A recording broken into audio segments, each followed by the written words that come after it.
My name is Jessica, and I'm 49 years old.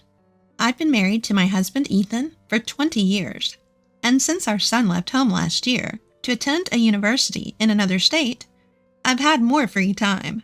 However, I started working part-time because we needed to send money to our son. I had been a stay-at-home mom since giving birth to him, so at first, I struggled with many things. Lately, I've been feeling more fulfilled, as my opinions have been taken into account at work. And I feel like I'm actually being useful. Hey, Ethan. I just found out I'm getting a small raise in my hourly wage. It's nice to be recognized for my hard work, isn't it?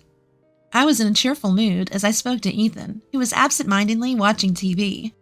Then suddenly, "So, you're saying you can live on your own now?"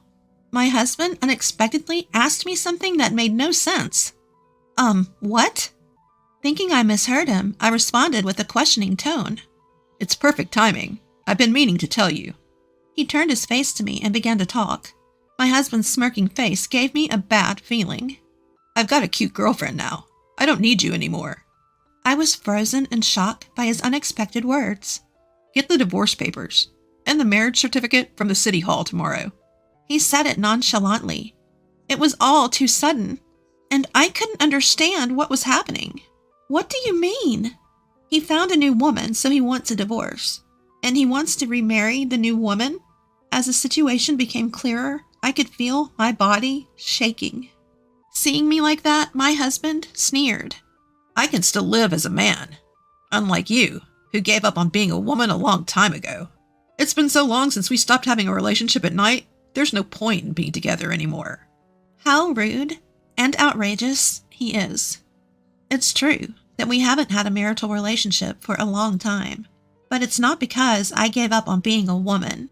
On the contrary, I don't want to feel attracted to a middle-aged man in his 50s with extra weight. Angry and somehow amused, I burst out laughing. I'm tired, busy, it's a hassle. You were the one who kept avoiding me with those excuses. Now suddenly you want to live as a man? That's hilarious. Then my husband's face turned grim. "What's so funny? Don't mess with me, old lady." He showered me with harsh, vulgar words.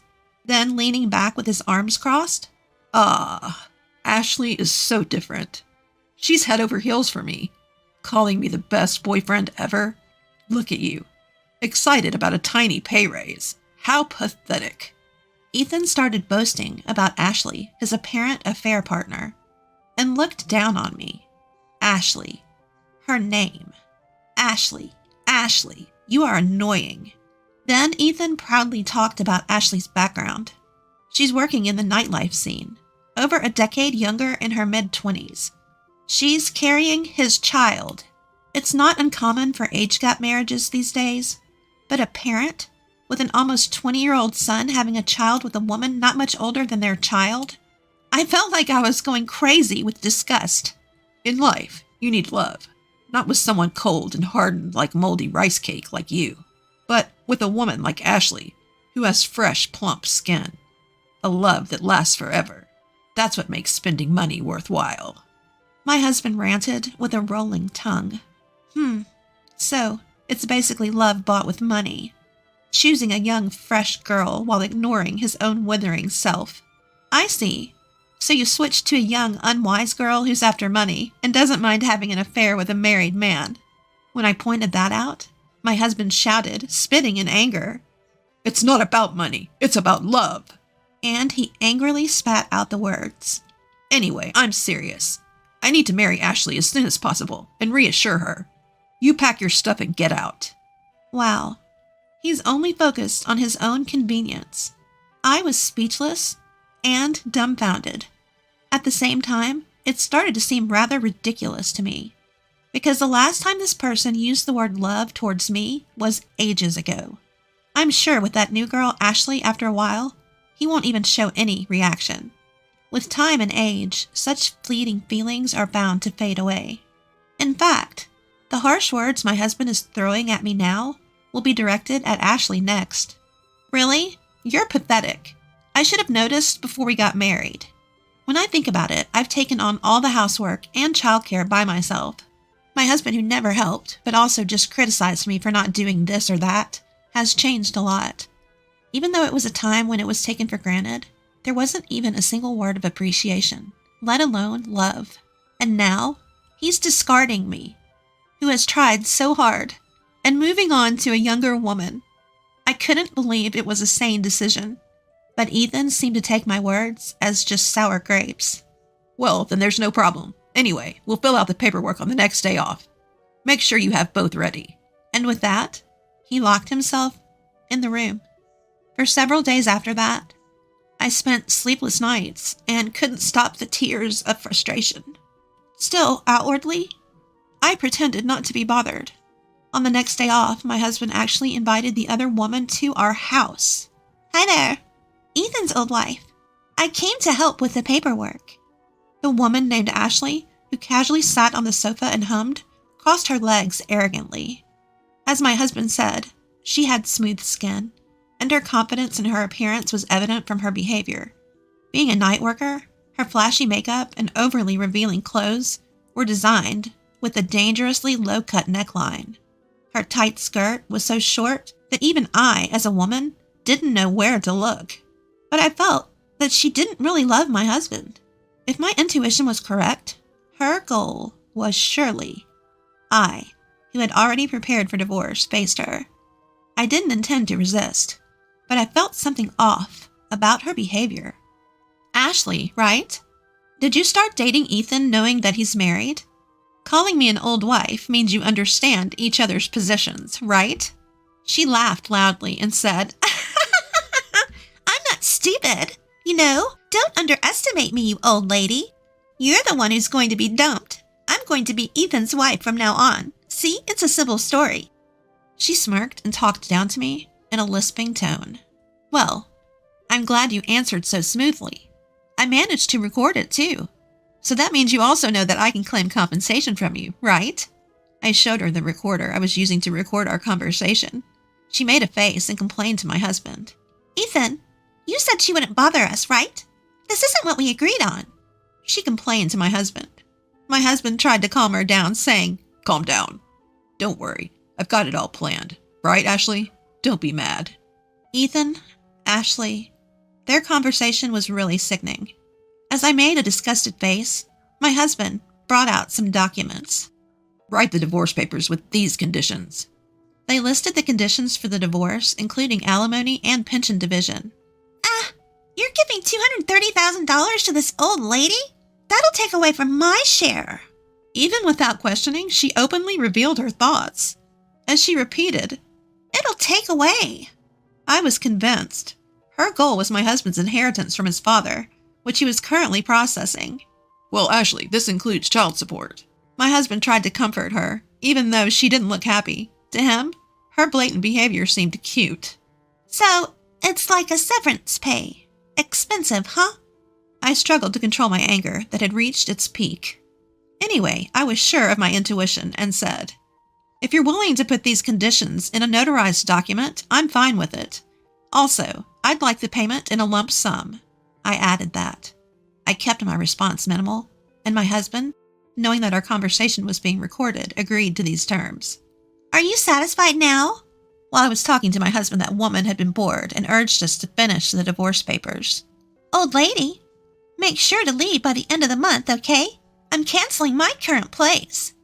Once the notarized document is ready, I'll submit the divorce papers. I'll leave as soon as that's done. As I replied, she grumbled with dissatisfaction and reluctantly left. Eventually, the notarized document was finalized, and my husband and I divorced. Then, as if she had been waiting for it, that woman came to kick me out. Come on, hurry up and leave, don't dawdle. She laughed and seemed to be enjoying herself.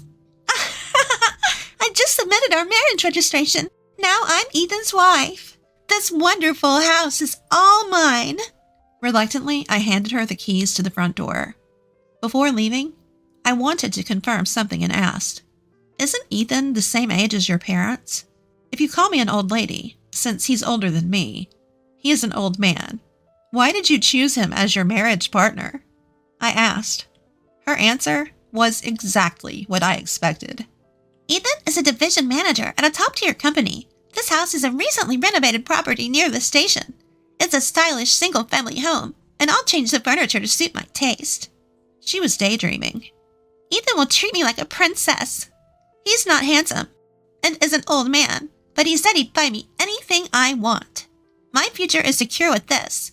She smirked with satisfaction, as if to mock me. "I hope everything goes as you wish." With a sigh, I left the house I had lived in for many years. I moved to a dormitory at a certain university. I was hired as a live-in dormitory mother, which is quite rare these days. Actually, before that, I had been working part-time at a company cafeteria. When I explained my situation and my desire to start a new life alone in a distant place, my boss, who appreciated my work, helped me find this opportunity. I gratefully accepted the job at the dormitory, which had just become vacant due to an employee's retirement. I'm so glad I got my nutritionist certification. The rent and utilities are super cheap. Though I don't have much free time to go out, it's a comfortable and fun workplace. About 3 months into this new life, I received a phone call from my ex-husband. "Mom is in bad shape. Can you help with her care?" How could he say such a thing? "We are strangers now. It's your young wife's responsibility to take care of her." When I pointed out the obvious, he said, "Ashley is pregnant. Mom has dementia and throws things, so it's dangerous." He said, "So it's okay for her to throw things at me." That's some twisted logic, but I flatly refused. "Don't call me anymore. We have nothing to do with each other." I pushed him away with forceful words. Although she was my mother-in-law for 20 years, we never had a close relationship. Anyway, I had just started living independently, and I didn't have the time or resources to provide care elsewhere. But my ex-husband somehow found out where I was and came to see me with that woman. "If you can't help, at least return the money we paid as consolation." What a ridiculous demand. I don't think I'm obligated to do that, do you? As I pushed him away coldly, that woman glared at me fiercely. "You knew and tricked us. There's no inheritance, and we're drowning in debt." With a scream, she threw documents at me, scattering them all over the place. "I didn't trick anyone. You just assumed Ethan had property on your own." I shrugged my shoulders on purpose. Yes, when I was handling my late father-in-law's inheritance, I found out that he had a large amount of debt. If that were the only issue, we could have just disclaimed the inheritance. However, Ethan had already canceled his father's mobile phone contract and sold the household items and valuables for cash before the procedure. There's a law that says you can't disclaim an inheritance if you've touched the property before the procedure, and that's exactly what happened. As a result, the debt fell directly on Ethan and that woman. With a triumphant tone, I said, "Ethan just dumped all the inheritance paperwork on me without listening to a word I said. Ashley, you used that money to continue your relationship with him, right?" I blurted out. "What? You should have told me something so important." Ethan argued, but that's what I wanted to say, too. It's your fault for not listening when you should have. You two need to take responsibility together. "What? I didn't know anything about it, and I never heard any of that." The woman looked pale and flustered. "So, you're just going to pretend you don't know and run away with the money?" The two of them pressed me hard, but I didn't care. "It's funny you say that.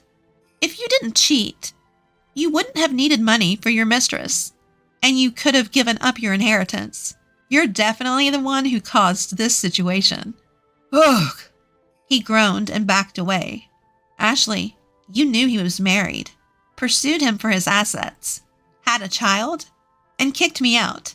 You wanted this position, didn't you?" I lectured the girl who was old enough to be my daughter. "If I knew this would happen, I wouldn't want this old man at all." There was more for me to say. "Do you remember the notarized documents from our divorce? I received alimony, pension division, and child support from Ethan. But besides that, I can also claim alimony from you." "What?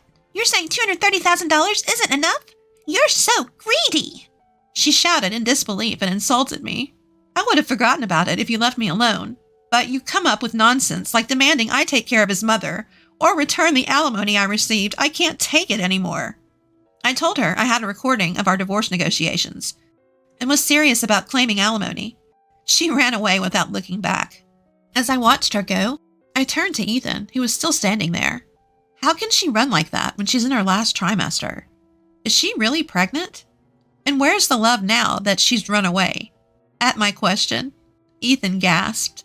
I was wrong. Please come back. He begged with teary eyes, looking aged all at once. No way. Please leave. Jessica. My ex-husband sobbed, and as pitiful as he was, he didn't deserve any mercy considering his past actions. Later, just as I expected, the woman disappeared, leaving only a divorce notification behind. It seems her pregnancy was a lie, too. My ex-husband was left to handle his debt and care for his mother alone, and he withered away from stress and overwork. As for me, I found my calling as dorm mother for kids the same age as my son, and people have been telling me I look younger lately. From now on, I'll live honestly without arrogance or scheming. Everyone, please be careful when getting a divorce.